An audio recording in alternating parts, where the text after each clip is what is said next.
everyone, and welcome back to Translation 2 class. Today is the fourth class. Today is May 10, 2020. I'm trying today to talk about business translation as continuing with technical translation. But before that, I would like to go quick with you to the textbook. So far in the textbook, in the class and in here, we covered chapter 1, which is about connecting your translation, and we talked about how linkage is important, and you have the assignment on linkage. So I hope that by the end of the semester, every one of you is able to submit their assignment on linkage, the importance of linkage, examples of how linkage is important to understand, specifically with reference to Arabic and English, and how English is usually conjuncted implicitly while Arabic is conjuncted explicitly. We've mentioned this before. In chapter 2, we talked about terminology and how terminology is important, and you could see from technical translation. I seconded the book with terminology because terminology, as you could see, travels with you everywhere you translate, whether you are translating technical text, you are in any other non-technical text, literary, legal, medical. Terminology is always there with you. So you had to know what terminology is, what terminology in science, what terminology in literature is, the terminology formation, translating terminology into Arabic, conditions for translating terminology into Arabic, strategies of terminology. All these are not only needed in the final exam, they are needed in your career when you become a translator outside the university walls. In chapter 3, we talked about the scientific and technical translation, and I think here we started to go online. We talked about characteristics of scientific and technical translation, the importance of specialized vocabulary awareness on the part of the translator, the importance of abbreviations and acronyms, and how to differentiate between them when the abbreviation is one full word, which is an acronym, when it is segmented letters, the initials of the explanation. And these are important things. I mean, the informativity, metonymy, usability, and readability, the formation of scientific and technical texts. I would like to add that as for the formation of scientific and technical text, we believe that a translator should be competent. Either she or he is translating a technical text or a scientific text or a literary text. You have to be competent linguistically and culturally. You have to be aware of what's going on around you in the world.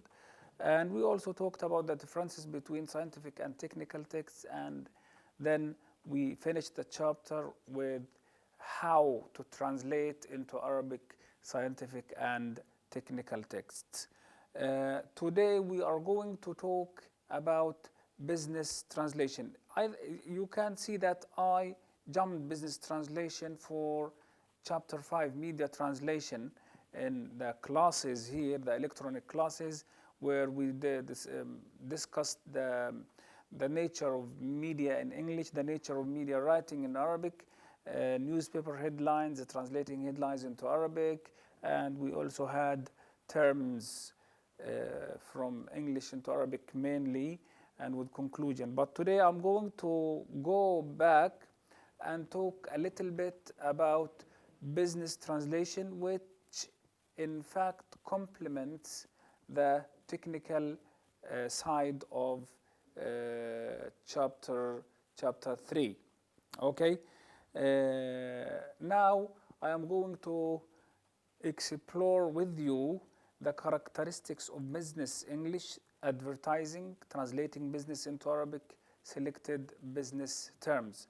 I now move to the PowerPoint presentation of the same chapter, but I always advise that you refer to the book because there are certain information that I want you to read in the book that in fact consolidate your understanding of the topic that we are discussing here.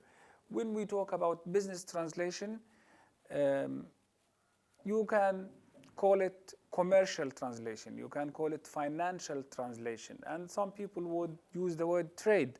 All these, and you can see that translation is everywhere in the core of the topic itself. Commercial translation, ترجمة تجارية. Financial translation, financial translates into مالية, and trade تجارية, business تجارية, business translation. I opted for the word business simply because I felt that business is an umbrella term under which we can subsume financial, commercial, and trade. This is my understanding of business translation. As you could see shortly, that the translation from English into Arabic when it comes to business, the reference here is in most cases is English. I mean that what you even read in Arabic business texts could be more or less a translation from English, okay? Because the modern world, which was crystallized in the West and mainly in the English-speaking world, okay, put whatever they reached of theories, of contracts, of agreements, treaties in the world of business is supposedly written in English. And once it is written in English, it is translated into Arabic. So what you have in Arabic is basically a translation. So when you translate it from English into Arabic, any text could be traced back to its original text, which is English. This is why I always say that we live in a sea of translation. When we come to the examples, for example, the word النقود in Arabic, okay? النقود was always there in Arabic, but metonymically speaking, it was enlarged or widened in scope to cover English words that are hailing from English-speaking world, like money, monetary, fund, okay? So when you use International Monetary Fund, monetary, صندوق النقد الدولي, okay? النقد here. Before that, النقد was mostly famous in Arabic as a criticism, ينتقد, انتقد, ينتقد, انتقادا, and so on and so forth. So now I'm going to look at business translation as a subtopic of technical translation. Business or financial translation can be considered typical technical translation. Okay, terminology constitutes the bulk of technical communication, and this applies to business translation. The translator should be aware of two aspects here when she or he is commissioned to translate a business text: terminology and abbreviations or acronyms. It is an ordinary language, but you need to pay attention or extra attention to terms, as you could see shortly in the discussion here. An abbreviation should not be mistaken for another, as the same abbreviation can be used by different companies or organizations or countries. As we mentioned in media translation, WHO can stand for World Health Organization or White Office House. It can be even used by organizations from different spheres of knowledge. Business translation overlaps with several types of other translations. You cannot completely separate between text. A text, yes, it can be considered a business text, but a business text can also contain legal aspects, okay, specifically when it is a business contract, okay? A business contract can be considered a legal translation containing financial elements or a business text containing legal aspects, okay? With the globalization, international business English does not only operate among native speakers of English, but also among non-natives who exchange ideas, negotiate, and conclude deals in English. This is why English is the lingua franca of the world, or it is because English is the lingua franca of the world, it is neutral and shared communication code, okay? Business English is a wide concept that can involve other domains. Business English is not an easy thing when you talk about business, because you have what we know pidgin English, the English that is spoken around the world. This is why people do not talk about one business English. You talk about Englishes. Englishes, you hear conjure up the business that is spoken in China. A trader from Gaza, if he or she goes to China to enter into business deals, okay, he's going to speak with Chinese in English most of the time, or even through a translator with whom she or he is going to speak English. This can be called Chinese English or French English or German English, okay? So according to the Oxford Business English Dictionary, the following areas are classified under business English: accounting, commerce, e-commerce, economics, finance, human resources, insurance, information technology, law, manufacturing, marketing, production, property, الملكية, the stock exchange, سوق الأسهم, okay, international trade, transport. All these can be considered business English. Imagine, business English can cover a lot of things, as you could see.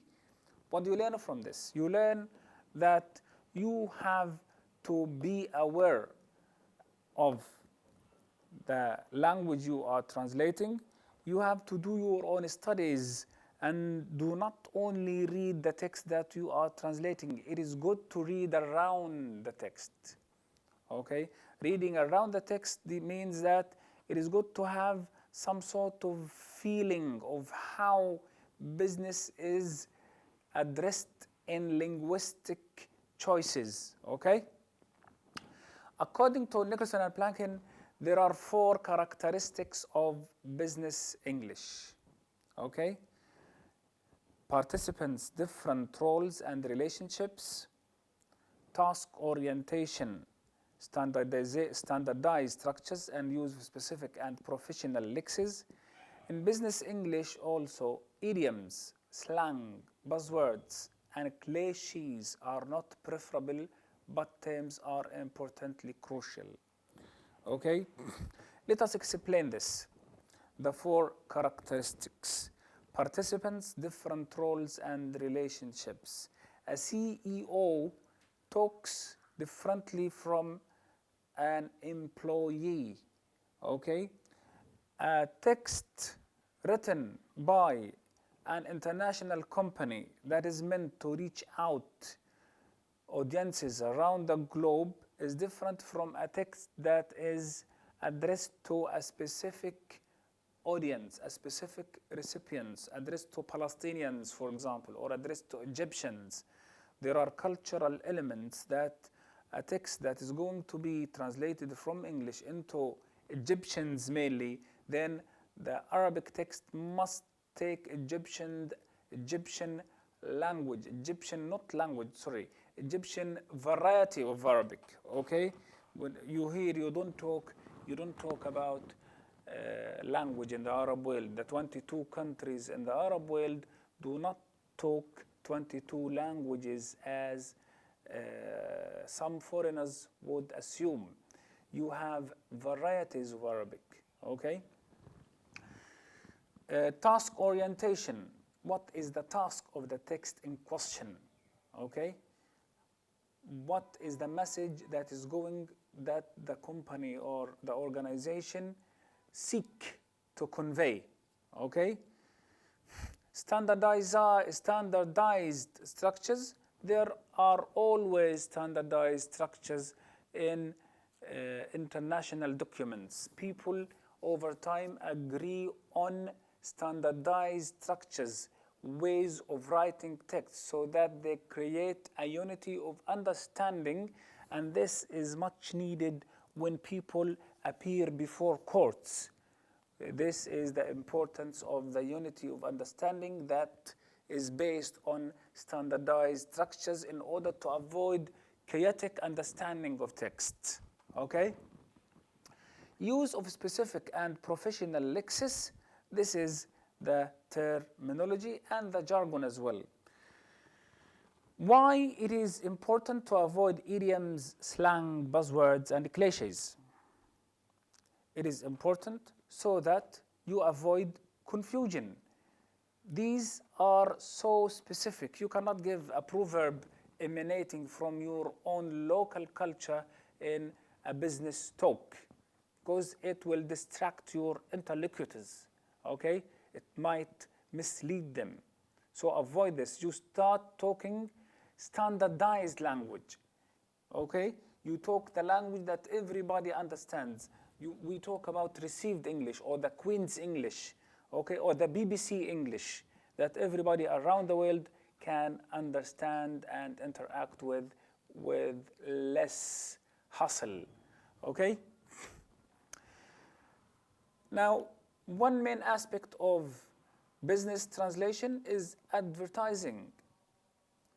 Advertisements are very, very sensitive components of business translation. After a company creates its own product and makes the brochure for it and the catalogs, it has to advertise it. Advertising a product means a lot of linguistic and propaganda effort. A translator must take extra effort when translating advertising, which is an important domain in business translation, as most companies now aspire to expand the scope of their work and market their products worldwide. Mistakes in the field of advertising results from the fact that language of advertisement is meant to be unusual. Yeah, in a very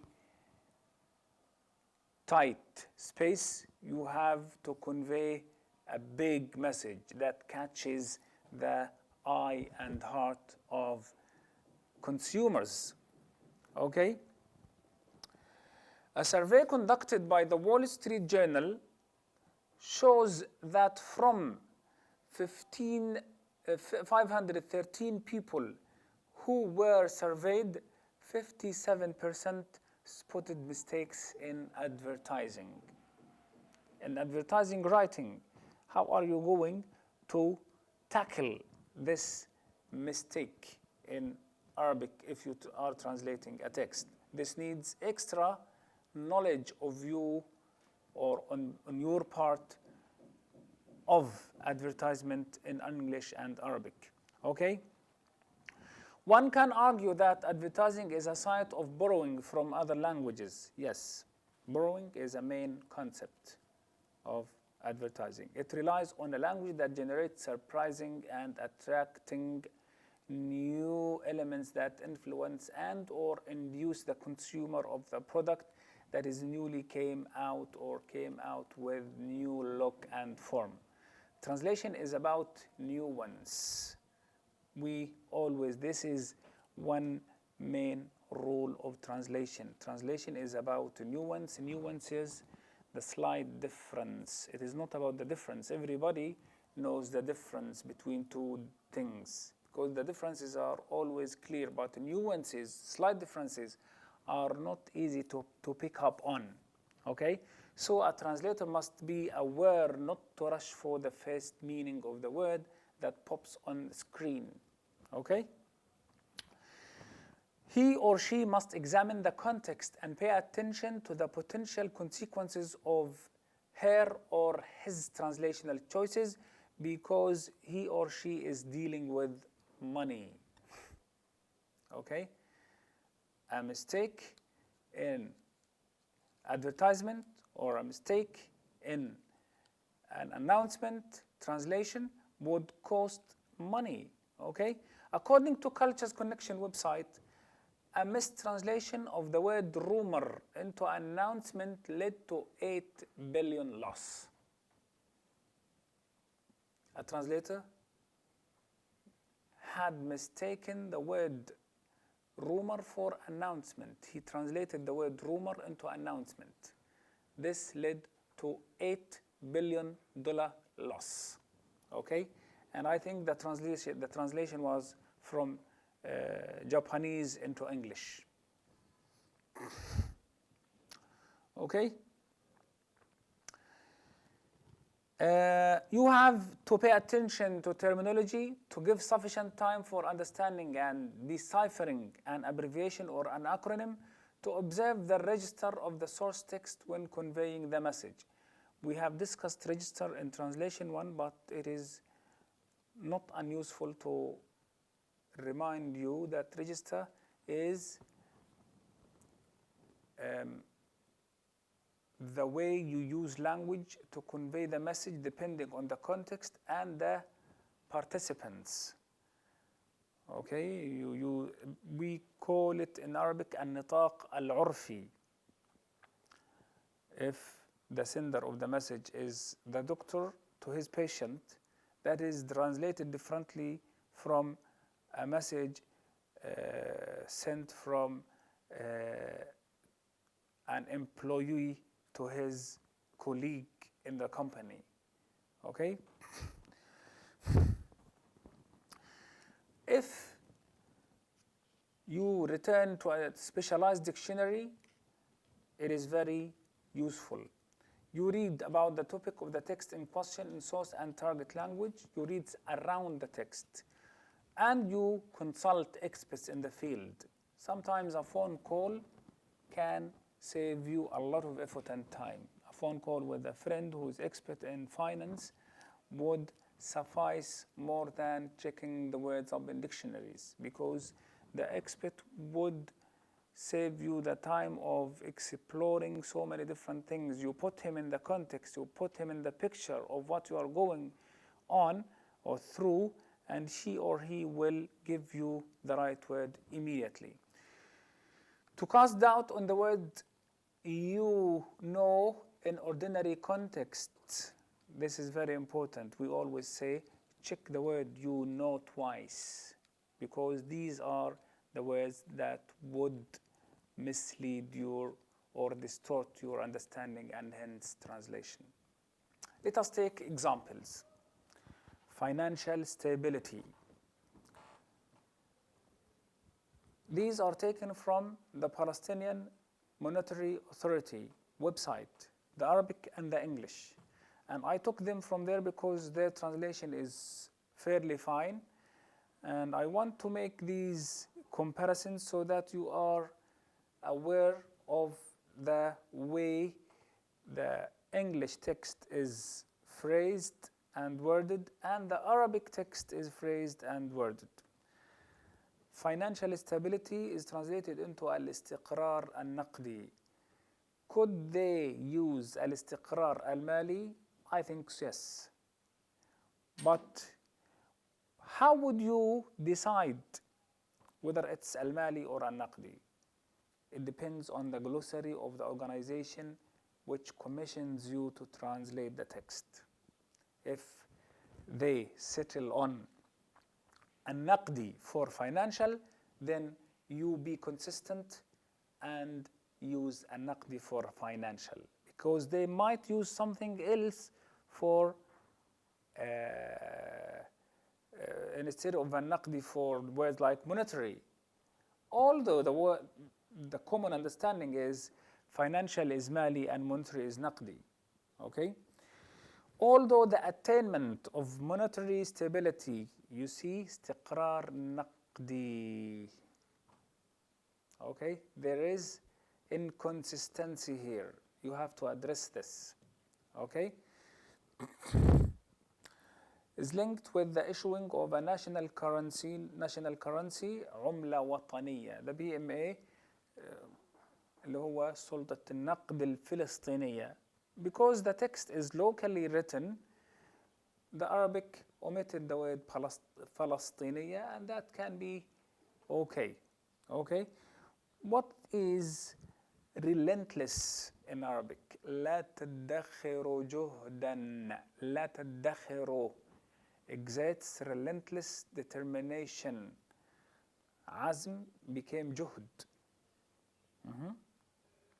In في سبيل, finding a path to stability in Palestine. Okay, to do so by conducting إجراءات, practical operations, إجراءات عملية. Notice that conducting practical operations all became إجراءات عملية. We compressed the Arabic text in order to avoid practical operations, عمليات عملياتية. Okay, and distributing the necessary analytical and informative frameworks for the formulation and implementation of monetary policy. Monetary policy became, so in the text, monetary is نقدي. Okay, لصياغة وتنفيذ. في العربي يا شباب احنا ما بنقول لصياغة وتنفيذ السياسة النقدية. الأصح إن نقول لصياغة السياسة النقدية وتنفيذها. طب كيف وقع الخطأ هذا؟ هذا بسموه negative interference of the original text. سطوة تأثير الأوريجينال تكست اللي هو النص الأصل على الترجمة. أوكي؟ فأنت لازم تكون منتبه. وإن كان الدكتور أحمد مختار عمر في كتابه عن العربية اللغة العربية المعاصرة بيقول إنه ممكن يجوز هذا، وإن كان هذا من تأثير النص الأجنبي. أوكي؟ Translating business English into Arabic again. This section, هذا الركن، كان بإمكانك تقول القسم؟ نعم، لكن الركن برضو جميلة. Sheds light on the important procedures, الإجراءات and efforts that the PMA okay, تقوم بها employs. لو قلت تستخدمها بمشي الحال. okay, تستثمر فيها بمشي الحال. In order to achieve monetary stability in Palestine. The Palestinian Central Bureau of Statistics PCBS اللي هو احنا بالعربي بنقول عنه الجهاز المركزي للإحصاء الفلسطيني.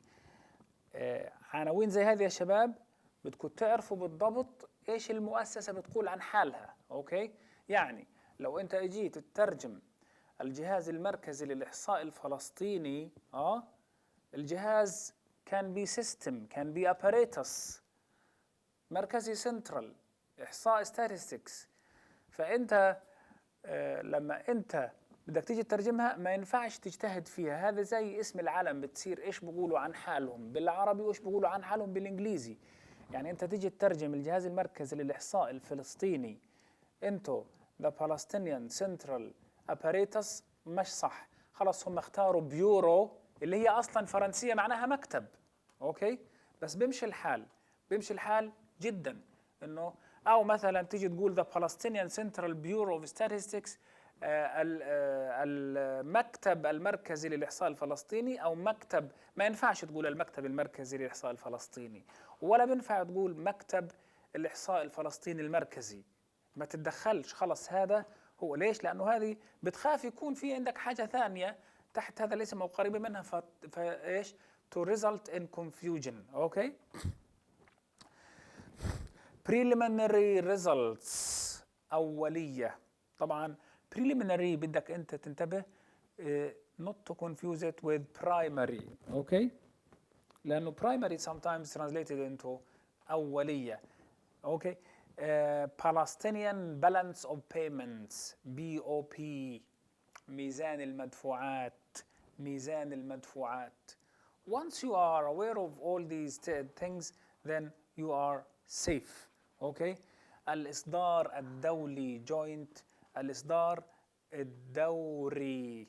Okay. المشترك cycle for the Palestinian balance of payments. It should be noted that the data علما أن البيانات لا تشمل ذلك الجزء من محافظة القدس. لاحظ ما فيش في النص الإنجليزي محافظة القدس. هل يجوز المترجم يضيف محافظة في النص العربي؟ يجوز، وإحنا قلنا لكم في translation 1 وفي بداية الفصل هذا وموجود في الكتاب هذا الكلام، حاجة في عندنا استراتيجي اسمها translation by addition. بعيد احتلاله. بعيدة اللي هي immediately after or soon after.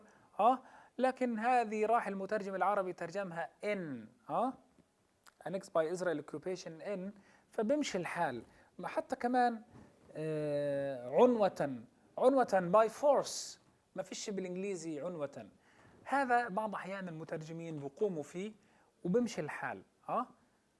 بمشي الحال. وإن كنت أنا بميل إنه بدام ما فيش في النص الإنجليزي عنوة بالقوة يعني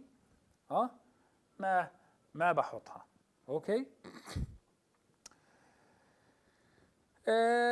نفس الكلام هنا. لاحظ كلمة triggered. This deficit in current account may be triggered by the deficit of the trade balance of goods which reached USD 1.420 million, as well as the deficit in services balance. Okay, which amounted بلغ. triggered كيف ترجمها هنا؟ يعزى، مع انه triggered معناها التريجر اللي هو الزناد. تمام. بس هنا triggered ترجمها يعزى.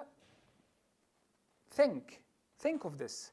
Why the translator used يعزى instead of تحفز أو حصل أو شرع به أو وهكذا أي حاجة ممكن. تمام. هذولا we are approaching the end of our class here. I want you to focus on how مقبوض is translated or where مقبوض is used here.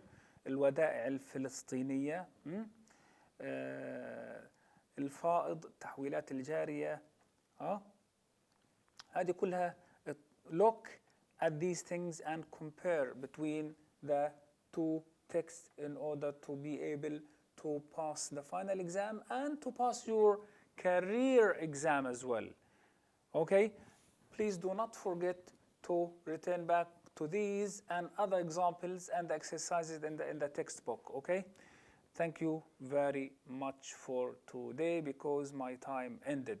But I want you to look at these selected business terms. You only need to go for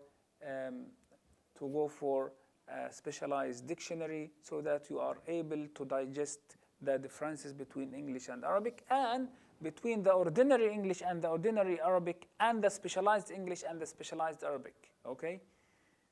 Thank you.